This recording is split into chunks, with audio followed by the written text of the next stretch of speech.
कुछ रिश्ते बहुत मीठे होते हैं, बस बातें कड़वी होती है। बहू कहाँ मर गई? अंदर से आवाज आई। जिंदा हूँ माँ जी। तो फिर मेरी चाय अब तक आई क्यों नहीं? कब से पूजा करके बैठी हूँ। ला रही हूँ माँ जी। बहू चाय के साथ भजिया भी ले आई। सास ने कहा, तेल खिलाकर मारोगी क्या? बहू ने कहा, ठीक है माँ जी, ले जाती हूँ। सास ने कहा, रहने दे, अब बना दिया है तो खा लेती हूँ। सास ने भजिया उठाई और कहा, कितनी गंदी भजिया बनाई है तूने। बहू, माँ जी मुझे कपड़े धोने हैं, मैं जाती हूँ। बहू दरवाजा के पास छिपकर खड़ी हो गई। सास भजिया पर टूट पड़ी और पूरी भुजिया खत्म कर दी। बहू मुस्कुराई और काम पर लग गई। दोपहर के खाने का वक्त हुआ। सास ने फिर आवाज लगाई, कुछ खाने को मिलेगा? बहू ने आवाज नहीं दी। सास फिर चिल्लाई, भूखे मारोगी क्या? बहू आई, सामने खिचड़ी रख दी। सास गुस्से से, ये क्या है? मुझे ये नहीं खाना, ले जाओ। बहू ने कहा, आपको डॉक्टर ने दिन में खिचड़ी खाने को कहा है, खाना तो पड़ेगा ही।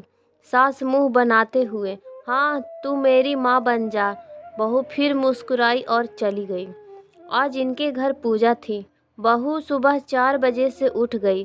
पहले स्नान किया, फिर फूल लगाई, माला बनाई, रसोई साफ की, पकवान और भोज बनाया। सुबह के 10 बज गए। बस सास भी उठ चुकी थी। बहू अब पंडित जी के साथ भगवान के वस्त्र तैयार कर रही थी। आज ऑफिस की छुट्टी भी थी, उनके पति भी घर पर थे। पूजा शुरू हुई। सास चिल्लाती हुई, बहू नहीं है, वे नहीं है। बहू दौड़ी दौड़ी आती और सब करती। अब दोपहर के 3 बज गए थे। आरती की तैयारी चल रही थी। पंडित जी ने सबको आरती के लिए बुलाया और सबके हाथों में थाली दी। जैसे ही बहू ने थाली पकड़ी, थाली हाथों से गिर पड़ी। शायद भोज बनाते हुए बहू के हाथों में तेल लगा था, जिसे वो पूछना भूल गई थी। सारे लोग तरह तरह की बातें करने लगे। कैसी बहू है, कुछ नहीं आता, एक काम भी ठीक से नहीं कर सकती, ना जाने कैसी बहू उठा लाएं, एक आरती की थाली भी संभाल नहीं सकती। उसके पति भी गुस्सा हो गए, पर सास चुप रही, कुछ नहीं कहा, बस यही बोल के छोड़ दिया, सीख रही है, सब सीख जाएगी धीरे धीरे। अब सबको खाना परोसा जाने लगा। बहू दौड़ दौड़ के खाना देती, फिर पानी लाती। करीब 70-80 लोग हो गए थे। इधर 2 नौकर और बहू अकेले, फिर भी वह सारा काम करती, बहुत ही अच्छे तरीके से करती। अब उसकी सास और कुछ आस पड़ोस के लोग खाने पर बैठे। बहू ने खाना परोसना शुरू किया। सबको खाना दे दिया गया। जैसे ही पहला निवाला सास ने खाया, तुमने नमक ठीक नहीं डाला क्या? एक काम ठीक से नहीं करती, पता नहीं मेरे बाद कैसे ये घर संभालेगी। आस पड़ोस वाले की तो जानते ही हो न साहब, वे बस बहाना ढूंढते हैं नुक्स निकालने का। फिर वो सब शुरू हो गए, ऐसा खाना है, ऐसी बहू है, ये वो वगैरह वगैरह। दिन का खाना हो चुका था। अब बहू बर्तन साफ करने नौकरों के साथ लग गई। रात में जगराता का कार्यक्रम रखा गया था। बहू ने भी 1-2 गीत के लिए स्टेज पर चढ़ी। सास जोर से चिल्लाई, मेरी नाक मत कटा देना, गाना नहीं आता तो मत गा, वापस आ जा। बहू मुस्कुराई और गाने लगी। सबने उसके गाने की तारीफ की, पर सास मुंह फुलाते बोली, इससे अच्छा तो मैं गाती थी जवानी में, तुझे तो कुछ भी नहीं आता। बहू मुस्कुराई और चली गई। अब रात का खाना खिलाया जा रहा था। उसके पति के ऑफिस के दोस्त साइड में ही ड्रिंक करने लगे। उसका पति चिल्लाता, थोड़ा बर्फ लाओ, तो सास चिल्लाती, यहाँ दाल नहीं है। फिर चिल्लाता, कोल्ड ड्रिंक नहीं है, पापड़ ले आओ। इधर उधर आखिर में उसके पति की शराब गिर पड़ी। उसके एक दोस्त पर और बोतल टूट गई। पति गुस्से में 2 झापड़ अपनी पत्नी को लगाते हुए कहता है, जाहिल कहीं की, देखकर नहीं कर सकती, तुझे इतना भी काम नहीं आता। सारे लोग देखने लगे। उसकी पत्नी रोते हुए कमरे के तरफ दौड़ी। फिर उसके दोस्तों ने कहा, क्या यार, पूरा मूड खराब कर दिया। यहाँ नहीं बुलाया होता, हम कहीं और पार्टी कर लेते। कैसी अनपढ़ गँवार बीवी ला रखी है तूने। उसे तो मेहमानों की इज्जत और काम करना तक नहीं आता। तुमने तो हमारी बेइज्जती कर दी। अब आस पड़ोस की औरतों को और बहाना मिल गया था। वो कहने लगी, देखो क्या कर दिया तुम्हारी बहू ने, कोई काम की नहीं है। मैं तो कहती हूँ अपने बेटी की दूसरी शादी करा दो, छुटकारा पाओ इस गंवार से। सास उठी और अपने बेटे के पास जाकर उसे थप्पड़ मारा और कहा, अरे नालायक, तुमने मेरी बहू को मारा, तेरी हिम्मत कैसे हुई, तेरी टांग तोड़ दूंगी। उसके बेटे के दोस्त कुछ कहने ही वाले थे कि उसकी माँ ने घूरते हुए कहा, चुप, बिल्कुल चुप। यहाँ दारू पीने आए हो, जबकि पता है आज पूजा है और तुम्हें पार्टी करनी है।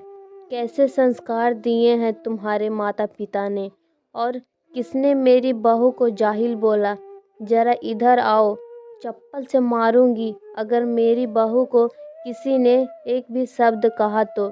अरे पापी, तूने उस लड़की को बस इसलिए मारा कि तेरी शराब टूट गई। पापी, वो बच्ची सुबह 4 बजे से उठी है, घर का सारा काम कर रही है, ना सुबह से नाश्ता किया, न दिन का खाना खाया, फिर भी हंसते हुए सबकी बातें सुनते हुए, ताने सुनते हुए घर के काम में लगी रही। तेरे यार दोस्तों की वो अच्छी नहीं लगी। जूते से मारूंगी तेरे दोस्तों को जो कभी उन्होंने ऐसा कहा। उसके यार दोस्त चुपके से खिसक लिए। अब सास बहू के कमरे में गई और बहू का हाथ पकड़कर बाहर लाई। सबके सामने कहने लगी, किसने कहा था अपनी बहू को घर से निकाल के दूसरी बहू ले आना। जरा सामने आओ। कोई सामने नहीं आया। फिर सास ने कहा, तुम जानते भी क्या हो इस लड़की के बारे में। ये मेरी माँ भी है, बेटी भी। माँ इसलिए मुझे गलत काम करने पर डांटती है और बेटी इसलिए कभी कभी मेरे दिल की भावनाएं समझ जाती है। मेरी दिन रात सेवा करती है, मेरे 1000 ताने सुनती है, पर एक शब्द भी गलत नहीं कहती, ना सामने ना पीठ पीछे। और तुम कहते हो दूसरी बहू ले आऊं। याद है ना छुटकी की दादी, अपनी बहू की करतूत। सास ने गुस्से से पड़ोस की महिलाओं को कहा, अभी पिछले हफ्ते ही तुम्हें मियाँ बीवी भूखे छोड़ घूमने चले गए थे। मेरी इसी बहू ने 7 दिनों तक तुम्हारे घर पर खाना पानी, यहाँ तक कि तुम्हारे पैर दबाने जाती थी, और तुम इसे जाहिल बोलती हो। जाहिल तो तुम हो, सब हो, जो कोयले और हीरे में फ़र्क नहीं जानते। अगर आइंदा मेरी बहू के बारे में किसी ने एक लफ्ज़ भी बोला तो मुझसे बुरा कोई नहीं होगा, क्योंकि ये मेरी बहू नहीं, मेरी बेटी है। बहू सिसकते लेते हुए फिर कमरे में चली गई। सास ने एक प्लेट उठाई और भोजन परोसा, बहू के कमरे में खुद ले गई। सास को भोजन लाते देखा तो बहू ने कहा, अरे माँ जी, आप ये क्या कर रही हो, मैं खुद ले लेती। सास ने प्यार से ताना मारते हुए कहा, डर मत, इसमें जहर नहीं है, मार नहीं डालूंगी तुझे। तुझे नई सास चाहिए होगी, पर मुझे अभी भी तू ही मेरे घर की बहू चाहिए। बहू ने अपनी सास को रोते हुए गले से लगा लिया। सास भी रो दी पहली बार और कहा, चल खाना खा ले। फिर मजाक करते हुए कहा, फिर मेरे पैर दबाने चले आना, और ये ख्याल मन में मत लाना कि सास पैर बोलती है। किसी दिन मैं इसका गला दबा दूंगी, क्योंकि कभी मैं भी यही सोचती थी।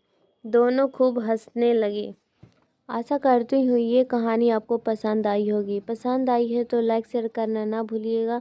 इस कहानी के बारे में आपका क्या राय है कमेंट में हमें ज़रूर बताइए, और चैनल पे नए हैं तो सब्सक्राइब करना ना भूलिए। कहानी सुनने के लिए आप सभी का बहुत बहुत धन्यवाद।